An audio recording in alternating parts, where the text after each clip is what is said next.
Hello everyone, कैसे हैं आप सभी लोग। आशा करते हो आप सभी लोग बहुत ही अच्छे हैं। आज बात करते हैं एक ऐसे हादसे की जो कि अभी हाल ही में दिल्ली में ही हुआ है। जो यूपीएससी की जो तैयारी कर रहे होते हैं, वो स्टूडेंट्स तैयारी कर रहे होते हैं बेसमेंट में एक लाइब्रेरी में, जो अपने सुनहरे भविष्य के लिए पढ़ाई कर रहे होते हैं। बाहर बारिश हो रही है, तूफान हो रहा है, इन सब के बावजूद भी उनका जो पूरा माइंड है वह अपनी पढ़ाई में चल रहा है। बाहर क्या हो रहा है दुनिया में उनको कुछ नहीं, उनको सिर्फ पढ़ना है। इतने डेडिकेटेड है, इतने इंटेलिजेंट है, एक भविष्य है देश का। यहाँ पर उनको नहीं पता रहता है कि जिस भी लाइब्रेरी में वो पढ़ रहे हैं उस लाइब्रेरी की व्यवस्था क्या है। बाहर जिस रोड पर वह लाइब्रेरी बनी हुई है उस रोड पर प्रशासन ने क्या व्यवस्था कर रखी है। और तो और यहाँ पर यह चीज़ भी किसी बोलते हैं ना कि इस क्वेश्चन का भी कोई जवाब नहीं है कि आखिर अगर कोई भी हादसा होता है तो उसकी जिम्मेदारी आखिर लेगा कौन। यहाँ पे प्रशासन लेगा, या तो फिर जो ओनर है, मालिक है, वो लेंगे, या तो कैंडिडेट्स की जिम्मेदारी है कि भाई उनको ही देखना चाहिए कि अगर बारिश हो रही है तो वो नहीं जाए। तो देखिए, सिंपल सी बात है, प्राकृतिक चीज़ें हैं, हम प्राकृतिक चीज़ों को टालते टालते कब तक चलेंगे। अगर धूप है तो क्या हम अपना काम करना बंद कर देंगे, बारिश है तो क्या हम पढ़ना बंद कर देंगे। तो देखिए, एक कैंडिडेट के रूप में आपको सिर्फ और सिर्फ यहाँ पे अपनी स्टडी रहती है। आप लाइब्रेरी में अगर पढ़ने जा रहे हैं तो वहाँ के लिए आपने पे कर रखा होता है। आपने यहाँ पे यूपीएससी की आप तैयारी कर रहे हैं, आपने कोचिंग सेंटर में लाखों रुपए की फीस देने के बाद यह जो लाइसेंस है आपको मिला है कि आप यहाँ पे जाके पढ़ाई कर सकते हैं। तो एज एन ए कैंडिडेट आपको पूरी यह सुविधा है कि आप अपने स्तर पे रात को पढ़ाई कर सकते हैं, दिन को पढ़ाई कर सकते हैं, जो भी जिस भी कंडीशन से आपने यहाँ पे लाइब्रेरी में अपनी सीट बुक करी है। अब बात कर लेते हैं इस हादसे की, ये हादसा हुआ क्या था। इससे पहले हम यहाँ पर ये चीज़ भी क्लियर करेंगे कि जो कोचिंग सेंटर्स होते हैं क्या वो बेसमेंट में चल सकते हैं या नहीं चल सकते हैं। तो इसमें ऐसा है कि जो अगर चीज़ें जो होती है, आप व्यावसायिक गतिविधियां जो रहती है अगर आप बेसमेंट में रहती है ना, तो यहाँ पे कुछ रूल्स होते हैं, कुछ नॉर्म्स होते हैं, रेगुलेशंस रहते हैं। तो कौन सी कोचिंग सेंटर है वह इस चीज़ को अपना रही है, नहीं अपना रही है, यहाँ पर ये जो चीज़ें हैं वह खुल के सामने आती है ही नहीं। नॉर्मली अगर हम देखते हैं तो बेसमेंट एरिया रहता है वो स्टूडेंट्स के हित के लिए बनाया जाता है कि भाई बाहर का जो शोर होता है वो नॉर्मली अंदर नहीं आएगा, एक बच्चा आराम से वहां जाके पढ़ाई कर सकता है। लेकिन इसके लिए प्रशासन को और ऑनर को, मेनली ऑनर को, यहाँ पे पूरा जो उसका स्ट्रक्चर रहता है, जो भी बनावट होती है लाइब्रेरी की, आपको देखना होता है कि अगर आपने एक एंट्रेंस दे रखा है तो क्या आपने एग्जिट भी दे रखा है। आपने अगर आपकी जो लाइब्रेरी है उसमें अगर कभी फ्लड आ जाता है, भराव हो जाता है पानी का, इस वजह से फ्लड हो जाता है, तो वहाँ पे आपने क्या व्यवस्था कर रखी है, कोई इस तरह की आपने व्यवस्था करी है। या तो फिर अगर फायर का हो जाता है, क्योंकि देखिए लाइब्रेरी है और ये पुरानी लाइब्रेरी जैसी नहीं है कि आपको सिर्फ टेबल कुर्सी रहती है, पूरा हाईटेक चीज़ें रहती है, टेक्नोलॉजी का टाइम है। अगर आप देश की बड़ी बड़ी परीक्षाओं की तैयारी कर रहे हैं तो वहाँ पे आप अपना लैपटॉप भी लेके जा रहे हैं, आपको यहाँ पे हर एक टेबल के ऊपर ये सुविधा दी जाती है, चार्जिंग पॉइंट दी जाती है। वह सारी जो चीज़ें होती है ना वो इलेक्ट्रॉनिक जो चीज़ों से रन करने वाली होती है। तो यहाँ पर आपको यह क्लियर करना होता है, एक निर्देश नोट लगाना होता है कि अगर किस तरह की कंडीशन हो जाती है तो आपके पास क्या ऑप्शन है। नॉर्मली अगर आप जाते हैं ना तो आपको लाइब्रेरी में ये सारी चीज़ें नहीं मिलेगी, ना तो आपको कोई मैं बात करती हूँ यहाँ पे कोई फायर का मिलेगा, ना तो फिर आपको कोई फ्लड का मिलेगा, ऐसी कोई चीज़ आपको मिलने वाली है नहीं। रीज़न यही हुआ है यहाँ पर भी कि जब ये हादसा होता है उस हादसे के समय पे यहाँ पर बहुत सारी चीज़ें जो रहती है ना वो इसी तरह से हो जाती है, और यहाँ पे जो स्टूडेंट्स होते हैं, निर्दोष स्टूडेंट्स होते हैं ना, उनकी जान चली जाती है और आज भी जिम्मेदारी लेने के लिए कोई तैयार है नहीं। यहाँ पे जो स्टूडेंट्स है, जो बाहर जो स्टूडेंट्स है, जो कि सिर्फ और सिर्फ रिलेटिव्स नहीं है, उनको जानकारी नहीं है, उनके फ्रेंड सर्कल में नहीं है, पर क्योंकि वो सिर्फ और सिर्फ इसलिए कि जिस चीज़ की तैयारी करके वो अंदर फंस गए थे उसी तैयारी वो बाहर वाले बच्चे भी कर रहे हैं। और आज नहीं तो कल वो भी जो इस चीज़ में फंस सकते हैं, तो वो भी अब जवाब मांग रहे हैं, वो भी अपनी मांगे उठा रहे हैं। तो यहाँ पर हम जो है इस वीडियो में बात करने वाले हैं, ये जो सिचुएशन है ये क्यों हुई है, इसका जिम्मेदार कौन है, और अब जो है कौन सी मांगे हैं जो एक स्टूडेंट को होनी चाहिए अगर इस तरह की तैयारी करते हैं, लाइब्रेरी हो या फिर कोचिंग सेंटर हो, या तो फिर अगर आपका कोचिंग सेंटर है कहीं ऊपर थर्ड फ्लोर पर है, फोर्थ फ्लोर पर है, तो फ्लोर में अगर आप है तो कितना टाइम पे लिफ्ट का ये सब सिस्टम होता है, तो बहुत सारी चीज़ें रहती है। वह इस वीडियो में हम थोड़ा सा आगे यहाँ पे जिक्र करेंगे, तो वीडियो को बिना स्किप किए पूरा देखना।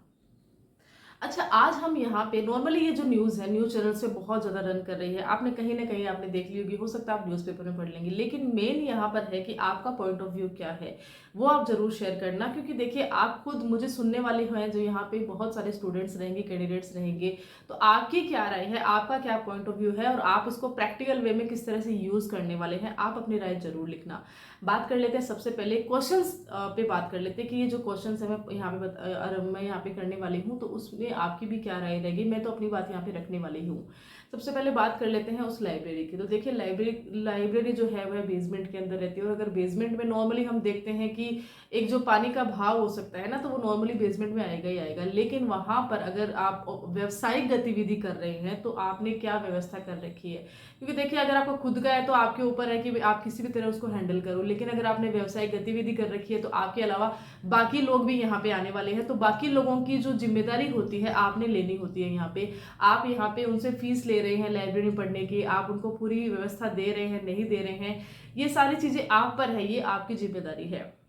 दूसरा, तो पहला तो है कि यहाँ पे लाइब्रेरी के जो ऑनर है उसकी जिम्मेदारी है, या तो फिर आपको क्या लगता है दूसरा ये है कि जो इस तरह के जो स्ट्रक्चर्स होते हैं ना, ये आर्किटेक्ट होते हैं जो भी इस तरह की लाइब्रेरीज को क्रिएट करते हैं, जो हाईटेक अभी हम बोल सकते हैं कि पूरी टेक्नोलॉजी के हिसाब से, देखिए हम टेक्नोलॉजी का अगर हम किसी को देते हैं ना, तो हम उसको प्रॉपर एक व्यवस्था करते हैं कि भाई ऐसा होना चाहिए, ऐसा होना चाहिए। यहाँ पर अगर कहा जा रहा है कि ये जो लाइब्रेरी थी इसमें पूरा बायोमेट्रिक फिंगर्स का पूरा सिस्टम था, कि अगर आपने ऐसी व्यवस्था कि इस लाइब्रेरी के अंदर, इस बेसमेंट के अंदर जो लाइब्रेरी रन हो रही है, यहाँ पर जो स्टूडेंट्स हैं जिन्होंने फी पेमेंट करी है उन्हीं को ही ऑफिशियली एविडेंस उन्हीं का ही चलेगा कि भाई वही लोग आ सकते हैं, बाहर का कोई बंदा यहाँ पे आ नहीं सकता। इसलिए ये सारी चीजें बायोमेट्रिक वाली सब सारी चीजें कर रखी थी, सिस्टम हो रखा था। दूसरा है कि यहाँ पर अब आप बताइए कि अगर इस तरह का सिस्टम है तो क्या एंट्रेंस और एग्जिट सिस्टम नहीं होना चाहिए? अगर फायर हो जाती है तो वहाँ पे फायर एग्जिट सिस्टम होना चाहिए। अगर फ्लड हो गई है तो फ्लड का जो एग्जिट सिस्टम है वह भी होना चाहिए, नहीं होना चाहिए? तो अगर हम इस तरह की नई चीज़ें बनाते हैं तो वहाँ पर ये सारी चीज़ भी हमें क्रिएट करनी चाहिए। तो क्या यहाँ पे उनका एक दोष कहा जा सकता है? और तीसरी बात हम कर लेते हैं, वो एक जो नगर होता है जहाँ पर कि इस तरह के हादसे होते हैं, पर्टिकुलर कोई एक टाउन होता है, तो उस टाउन के एक रिस्पॉन्सिबिलिटी रहती है, वहाँ के पार्षद को होती है या वहाँ के किसी भी एक अफसर को, अधिकारी को होती है। नॉर्मली वो सारी चीज़ें उनके किताबों में, उनकी फाइलों में रहती है कि ऐसा ऐसा है, यहाँ पे उनको शिकायतें भी जाती है, तो वहाँ पे समय रहते अगर वो इस चीज़ को देखते हैं तो बहुत सारी चीज़ें जो है सॉर्ट आउट हो सकती है।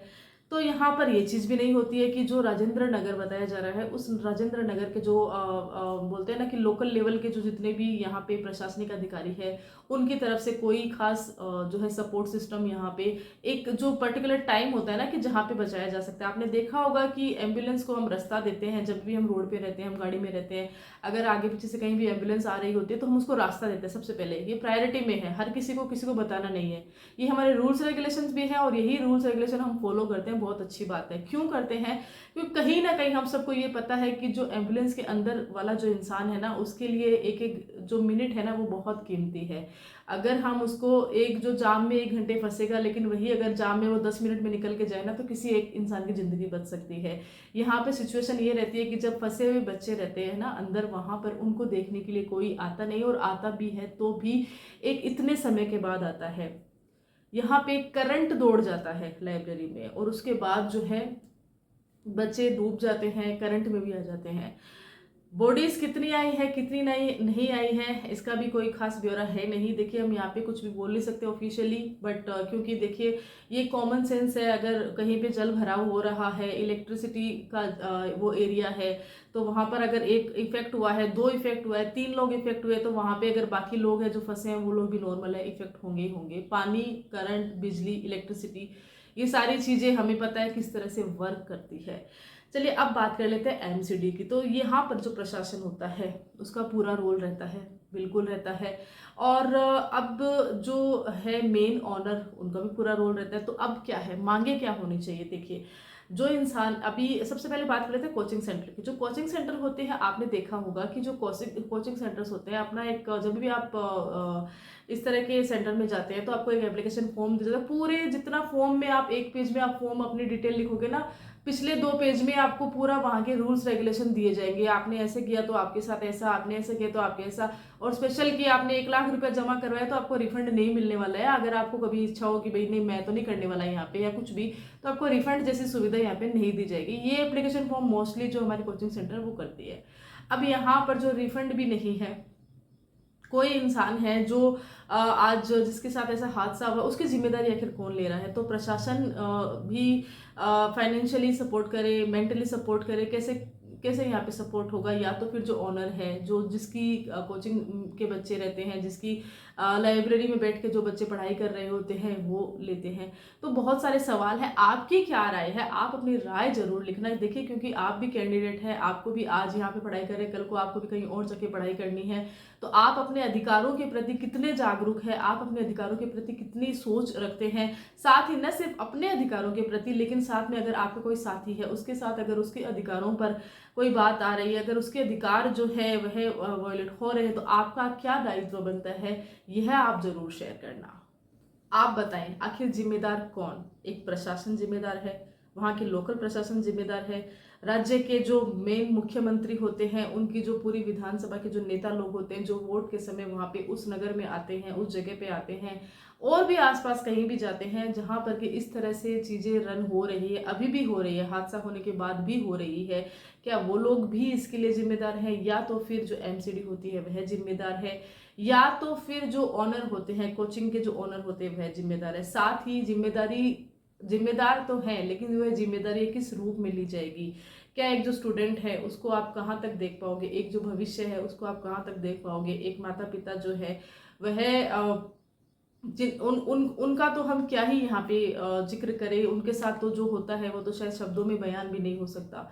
आपको क्या लगता है इस विषय पे आगे क्या होना चाहिए, कैसी ऐसी व्यवस्था होनी चाहिए? क्योंकि देखिए मुखर्जी नगर में पिछले दिनों हमने देखा था कि आग लग गई थी, तो कोई व्यवस्था नहीं थी एग्जिट होने की, बच्चों ने खिड़की से कूद कर अपनी जान बचाई थी, उसके बाद में भी वहां से कोई भी लेसन लिया नहीं गया। और आज जो है ये सिचुएशन हमारे सामने है कि बच्चे जो है लाइब्रेरी में नीचे बेसमेंट में फंस जाते हैं, लेकिन सिस्टम ऐसा है कि वो बाहर भी नहीं निकल सकते हैं। लेकिन वहाँ पे प्रशासन को यह नहीं है कि कहीं भी किसी भी तरह से तोड़फोड़ करके वह जो है बच्चों को निकाल पाए। नॉर्मली हम देखते हैं कि जरा सी बात होती है ना, तो हमारी जो तोड़फोड़ वाली जो हमारी गाड़ियां होती है ना वो सीधे पहुंच जाती है। लेकिन जब सिचुएशन वाकई में ऐसी हो जाए कि यहाँ पर अगर आपको दिक्कत भी है तो कम से कम अपने 2 जान बचाइए, लेकिन इस सिचुएशन में प्रशासन काम नहीं कर रहा है। आपको क्या लगता है क्या होना चाहिए, क्या नहीं होना चाहिए? सजग नागरिक होने के नाते अपना कमेंट, अपनी राय जरूर लिखिएगा। Thank you so much.